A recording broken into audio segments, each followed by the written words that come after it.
En una calle tranquila, bajo el parpadeo rojo y azul de una patrulla, un oficial creyó tener todo el poder en sus manos. Humilló, insultó y golpeó, convencido de que el silencio del público sería su escudo. Pero entre los murmullos de miedo, una cámara comenzó a grabar y con ella, algo cambió para siempre. Lo que empezó como una detención rutinaria se transformó en el momento exacto en que la línea entre la autoridad y el abuso se quebró. Nadie podía preverlo, pero aquella noche, esa simple escena entre un hombre y su verdugo, encendería una llama que ningún uniforme podría apagar. La noche ya había caído del todo cuando el ruido de una sirena cortó el aire. Primero fue un destello azul que se reflejó en las ventanas de los autos estacionados, en el asiento del conductor, Ken Carter sostenía el volante con los nudillos tensos. No había hecho nada malo, o al menos eso creía. Revisó el espejo retrovisor y vio las luces acercarse. Sintió como el pulso se aceleraba, ese tipo de miedo que no se explica, solo se hereda. Respiró profundo, bajó la velocidad y estacionó al costado de la calle. El sonido de las botas sobre el asfalto se acercó despacio. 1, 2, 3 pasos que parecían medir su destino. Un golpe seco en la ventanilla, una linterna directa al rostro. «Documentos, por favor», dijo una voz fría, sin emoción. Ken obedeció con movimientos lentos, las manos bien visibles, porque sabía que cualquier gesto malinterpretado podía costarle demasiado. El oficial observó sus papeles, luego su rostro, luego otra vez los papeles. El silencio se estiró, incómodo. Desde la acera opuesta, Carla Williams, que venía caminando de regreso del trabajo, reconoció el auto. Su corazón se encogió. Aceleró el paso, intentando entender qué estaba pasando. Un segundo patrullero llegó, las luces se multiplicaron, y la calle, que minutos antes parecía dormida, ahora era un escenario de sospecha. Algunos vecinos se asomaron entre las cortinas, otros grababan con sus teléfonos. Ken trató de mantener la calma. «Oficial, ¿puedo saber por qué me detiene?», preguntó con la voz contenida. No hubo respuesta. Solo una orden seca: baje del vehículo, las manos arriba. El aire frío de la noche le golpeó la cara, mientras las luces rojas seguían latiendo sobre el pavimento como si marcaran el ritmo de algo que estaba a punto de romperse. Carla gritó su nombre, pero la voz se perdió entre las sirenas y el murmullo del vecindario. El silencio volvió, pero era otro tipo de silencio, uno pesado, cargado de miedo y de impotencia. En ese instante, las luces rojas dejaron de ser solo una advertencia, se convirtieron en un símbolo, en el reflejo doloroso de una historia que, una vez más, estaba repitiéndose. El aire se volvió espeso, casi irrespirable. Ken se mantenía inmóvil, las manos aún levantadas, mientras los dos oficiales lo rodeaban. El primero, un hombre alto, mandíbula apretada, le lanzó una mirada que mezclaba desconfianza y autoridad mal entendida. ¿A dónde iba?, preguntó con un tono que no buscaba respuestas, solo obediencia. «A casa», respondió Ken con la voz firme pero contenida. «Después de trabajar», insistió el oficial, con un deje de ironía. «Sí, señor.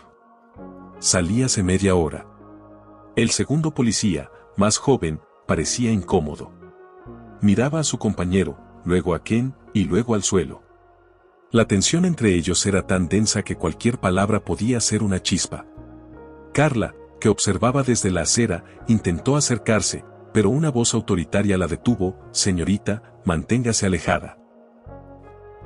Su respiración temblaba, el miedo se mezclaba con la rabia. El oficial dio un paso más hacia Ken, casi invadiendo su espacio personal. «¿Sabe por qué lo detuvimos?», preguntó. «No, señor. Pero me gustaría saberlo», respondió Ken, intentando mantener la calma. «Hubo un reporte de un vehículo similar involucrado en un robo». Ken frunció el ceño, incrédulo. «Oficial, mi carro es mío. Trabajo a 2 cuadras, puedo mostrarle mis documentos y mi identificación». Pero antes de que pudiera terminar, la voz del oficial subió de tono: «No me interrumpa. Aquí el que pregunta soy yo». El silencio se hizo abrupto. Las palabras resonaron entre los edificios, pesadas, cargadas de poder. «Yo soy la ley aquí, ¿entendió?», añadió, con una firmeza que más que autoridad emanaba amenaza. Ken respiró hondo. En sus ojos, una mezcla de miedo y dignidad contenida. Con todo respeto, señor, usted representa la ley, no es la ley. Esa frase, corta pero certera, fue como un golpe invisible. El ambiente se congeló. El joven oficial dio un paso atrás, nervioso. El mayor apretó los dientes. El silencio que siguió fue más ruidoso que cualquier grito. Se escuchaban los insectos, el zumbido lejano de una farola y el roce del viento en las hojas. En ese vacío, la tensión creció como una tormenta sin descarga. Carla miraba impotente, con las lágrimas contenidas, sabiendo que una palabra más, un gesto mal interpretado, podría convertir ese momento en una tragedia. Ken bajó la mirada, no por sumisión, sino por supervivencia. Porque a veces, callar no es rendirse, es resistir sin que te destruyan. Y mientras las luces seguían girando sobre el pavimento, esa escena, tan breve y tan injusta, se grababa, una vez más, en la memoria colectiva de una ciudad que parecía haber olvidado el valor de la empatía. La calma aparente se quebró de golpe. El oficial dio un paso al frente, sin previo aviso, y tomó a Ken del brazo con fuerza. «Y ponga las manos detrás de la espalda», gritó, mientras el sonido del metal de las esposas rompía el aire. El joven oficial intentó intervenir. «Sargento Thomas Jones, tal vez deberíamos proceder de otra forma, he dicho que lo detenga». Lo interrumpió su superior, sin mirarlo siquiera. Ken no resistió. No gritó. No empujó. Solo bajó la cabeza, sintiendo el frío del pavimento a través de las rodillas cuando lo obligaron a inclinarse. Alrededor, los celulares ya estaban grabando. Las luces de las pantallas brillaban como testigos mudos de una escena que se repetía una y otra vez en diferentes calles, con diferentes rostros, pero el mismo guión. Carla no pudo contenerse más. Corrió hacia ellos, gritando el nombre de Ken, pero un tercer oficial le bloqueó el paso con el brazo extendido. «Aléjese, señora, esto no la concierne». Ella respondió entre sollozos: «Claro que me concierne, ese hombre no ha hecho nada». Su voz tembló, pero fue firme. Sin embargo, las palabras parecían chocar contra un muro de indiferencia. El sargento empujó ligeramente la cabeza de Ken hacia abajo para que la cámara corporal captara su rostro.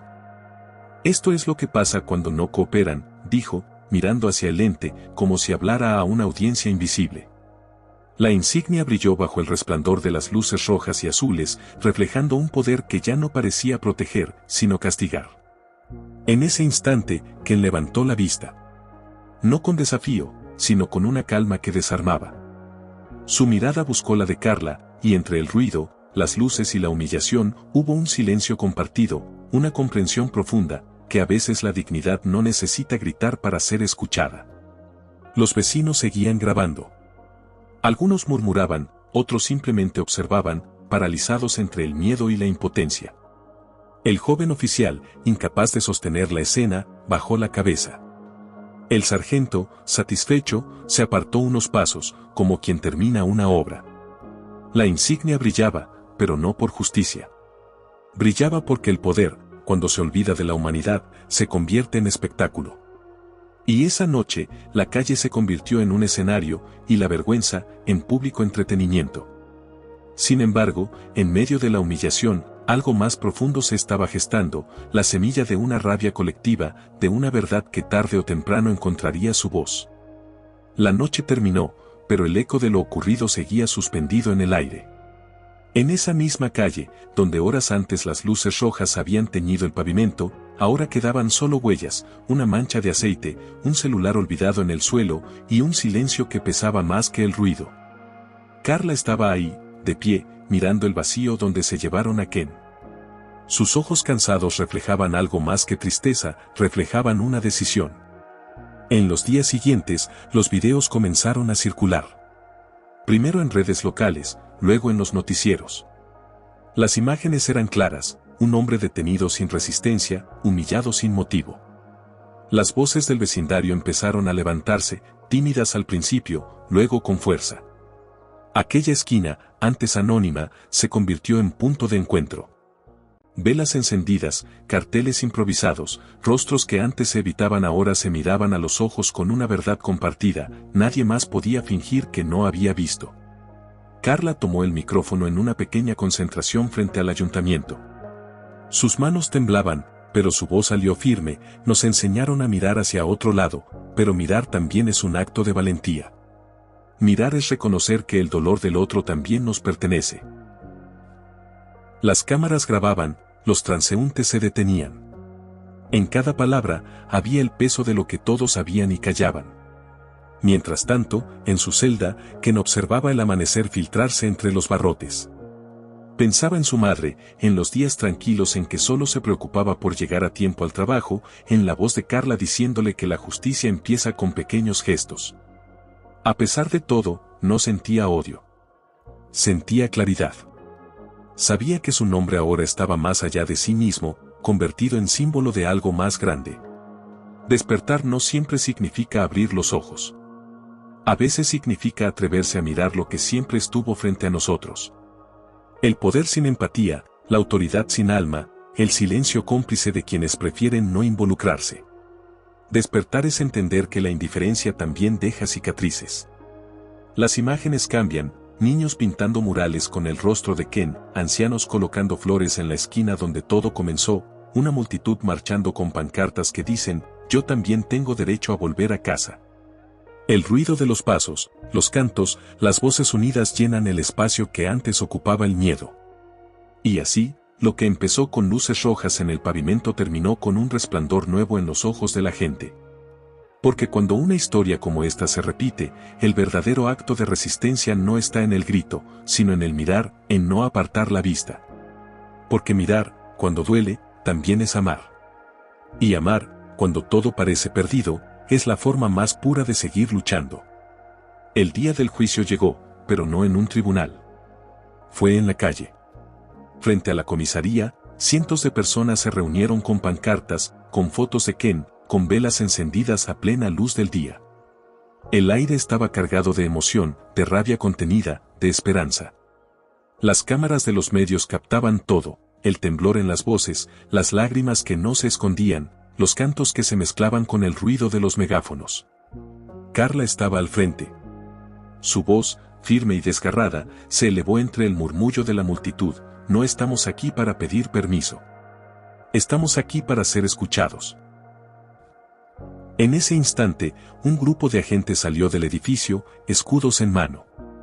El oficial Carlos Díaz, el mismo que había humillado a Ken, estaba entre ellos. Su rostro tenso, su mirada fija, intentando sostener una autoridad que ya se le escapaba entre los dedos. La multitud avanzó un paso. Un grito estalló desde el fondo. Nadie supo quién lo lanzó, pero fue suficiente para encender la mecha. Un objeto voló por el aire. Un vidrio se rompió. El sonido fue seco, definitivo. Las sirenas volvieron a sonar, esta vez más ensordecedoras, más caóticas. El humo comenzó a levantarse entre los cuerpos, entre las voces que gritaban nombres, consignas, oraciones. Y en medio de todo, una imagen, el joven oficial, el mismo que aquella noche había bajado la cabeza, se interpuso entre su superior y la multitud. Extendió los brazos, gritando, basta, ya es suficiente. Su voz temblaba, pero fue clara, humana. Por un segundo, el tiempo se detuvo. Las miradas se cruzaron, las de los policías, las de la gente, las de Carla que lo observaba con el corazón en un puño. El sargento lo empujó con rabia, y el joven cayó al suelo. La multitud respondió con un rugido. Pero en ese mismo instante, algo cambió. La violencia se quebró. Un silencio poderoso cayó sobre todos, un silencio que pesaba más que el ruido. Carla se acercó al micrófono, con la voz quebrada, este no es el golpe que necesitamos, el golpe que cambia las cosas no se da con las manos, se da con el corazón despierto. El golpe verdadero no fue el del vidrio roto, ni el del cuerpo cayendo al suelo. Fue el golpe interno, ese impacto silencioso que despierta la conciencia, que quiebra la indiferencia, que obliga a mirar de frente la verdad. Ese fue el momento en que todos entendieron que el cambio no comienza con fuego, sino con la decisión de no seguir callando. El ruido se fue desvaneciendo con el amanecer. Lo que quedó después del caos no fueron los gritos, ni las luces, ni los escombros, sino un silencio nuevo. Un silencio distinto, no de miedo, sino de respeto. En la esquina donde todo comenzó, las velas seguían encendidas, consumiéndose despacio, como si cada llama guardara una historia, una voz, un recuerdo. Carla regresó allí días después. Caminó hasta el lugar exacto donde Ken había sido detenido. El pavimento aún conservaba las marcas de aquella noche, pero algo había cambiado. Sobre el suelo, alguien había pintado con tiza blanca una frase: aquí comenzó el cambio. Ella se agachó, pasó los dedos sobre las letras, y sonrió con una mezcla de dolor y orgullo. El joven oficial también volvió. Sin uniforme. Sin insignia. Caminó hasta el mural que ahora llevaba el rostro de Ken, trazado con colores vivos. Se quedó en silencio frente a él, sin decir una palabra. A veces, no hay disculpa que baste, pero el silencio puede hablar con más verdad que cualquier discurso. El eco del silencio no es ausencia, es memoria. Es la forma en que los pueblos recuerdan lo que no deben olvidar. Es el murmullo de las voces que ya no están, pero siguen guiando a los que quedan.